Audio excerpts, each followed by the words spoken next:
Hey everyone, this is Nadia, the product designer at Verify Pipeline Authoring, and today I will talk about documenting the GitLab conceptual object model.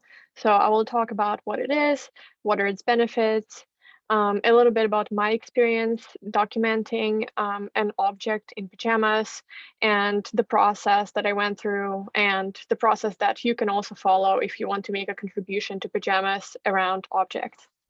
So a conceptual model is essentially a representation of a system. So in our case, the system is our product, and it's usually a visual representation, so can look like a diagram or a flowchart of sort. And it answers questions like, what are the objects that make up the system? How do they relate? How do they interact with each other? What are their attributes? And what are the different actions that the objects can perform? And the reasons why a system like that can be useful is that, especially for a very complex product like GitLab, is because, for example, in our case, the closest thing to a model like that is probably GitLab docs and maybe our API documentation. But there's no one single place where you could get an overview of what the product consists of, what are all of the different objects, how do they interact, which can be very beneficial for product designers when designing new features, and especially for those new who are joining the team to learn more about the product. A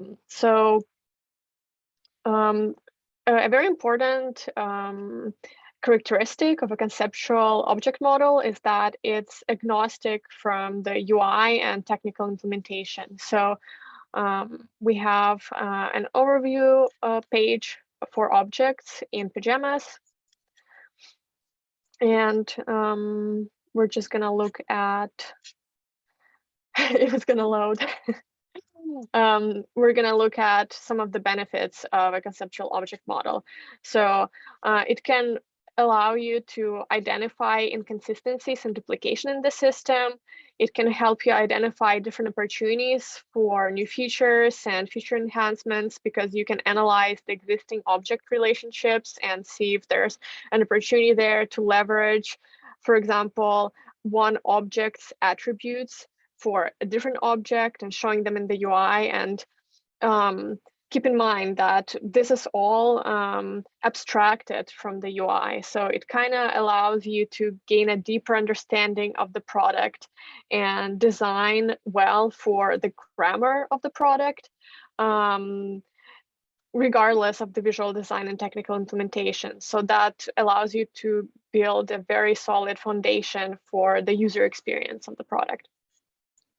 So yeah, so right now, or well, not right now, but when I started this exercise, we didn't have any guidelines for how to approach an exercise like that, how to document objects in Pajamas. We only had the merge request object documented.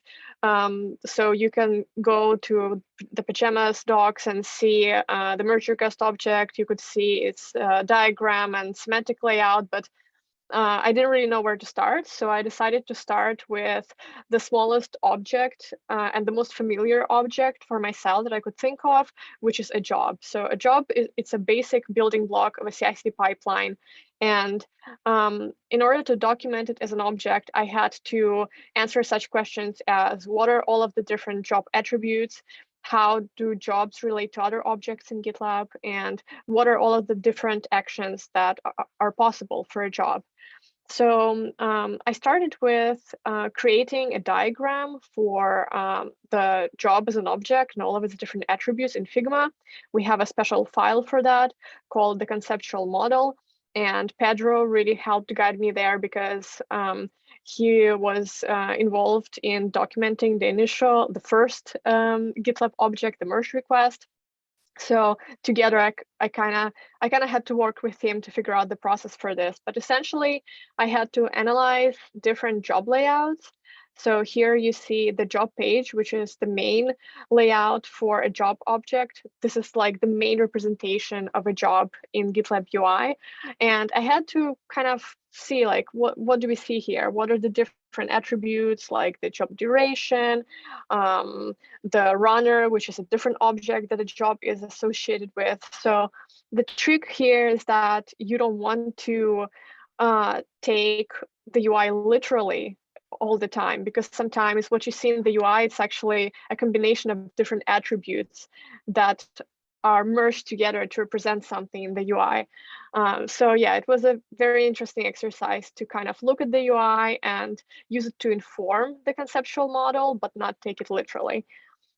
I also had to go through all of the documentation for jobs, which was super helpful because it turned out that there were many things that I actually didn't know about the jobs because I haven't really read the documentation back to back in a while.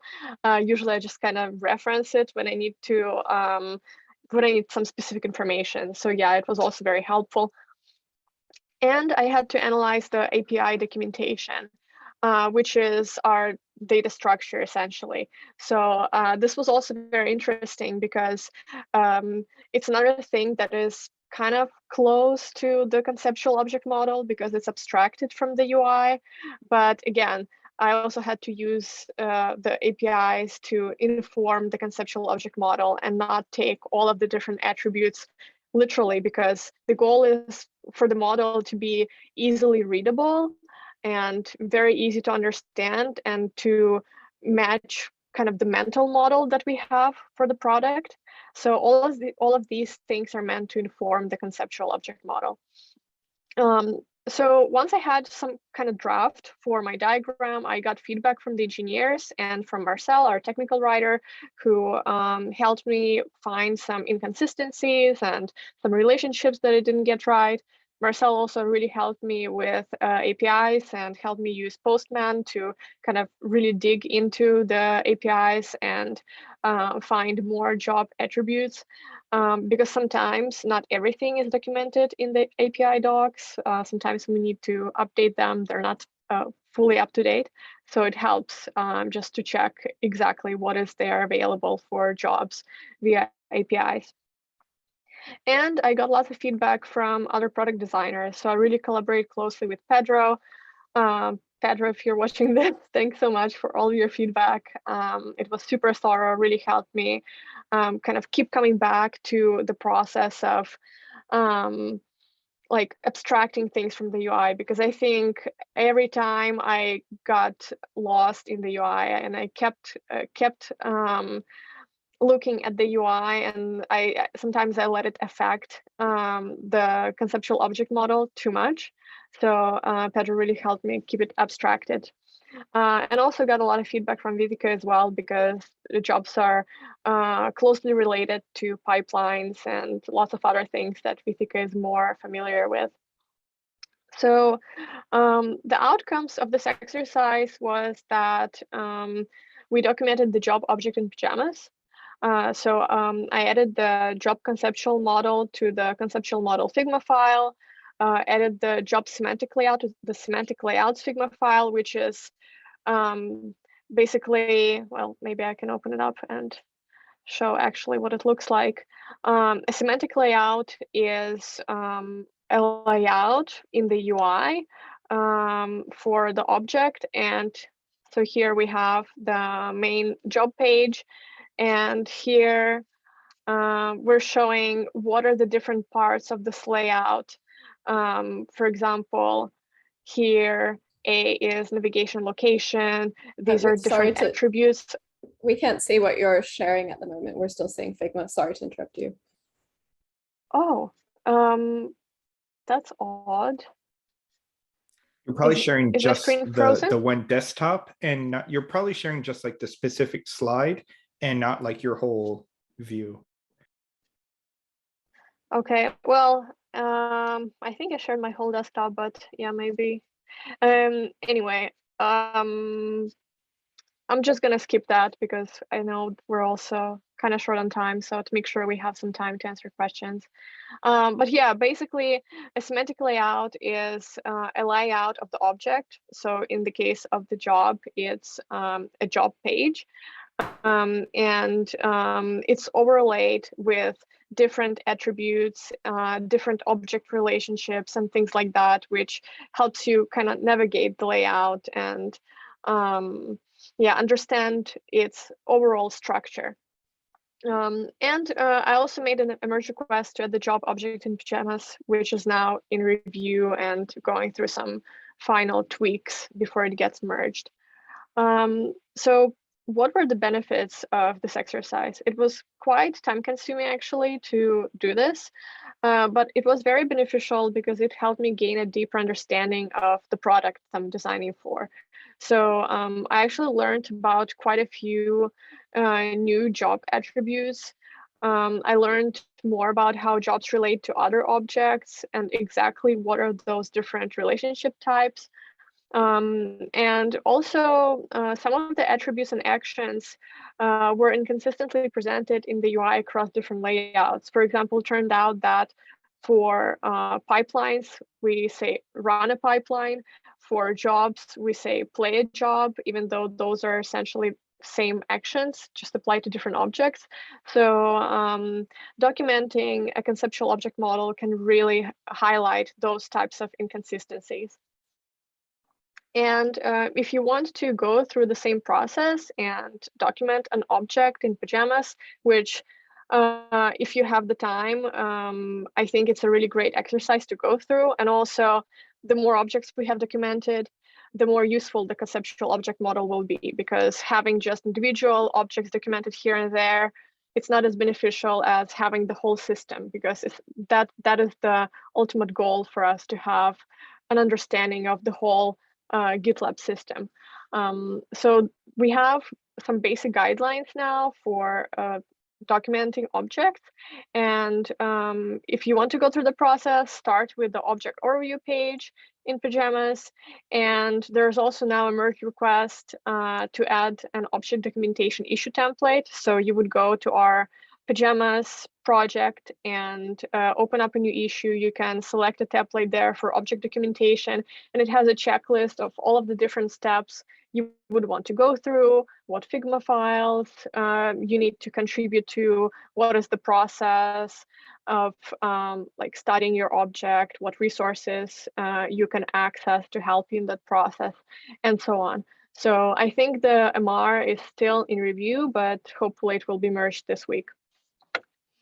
So yeah, this was my experience with documenting objects. Happy to answer any questions, and thank you so much. Great. Thank you, Nadia. We have a few questions in the agenda. I'll vocalize mine first. Is there any way to see how objects relate to one another? For example, you talked about the job and the merge request objects. Is there a way to see that, like, okay, this is how they're all interconnected, so future designers putting their own objects can see how they interact with one another? So right now we only have individual pages for individual objects in Figma. And the reason is that we have only a handful of objects documented. We only have the merge request, and now we have a job, and we have a couple other objects like pipeline and a few others as drafts, so they're not complete. Eventually, I think once we have more objects, it would be beneficial to put it all together into one big map to have this overview. And also right now, the way we're documenting these objects in individual pages, all of the different objects are linked to in the map.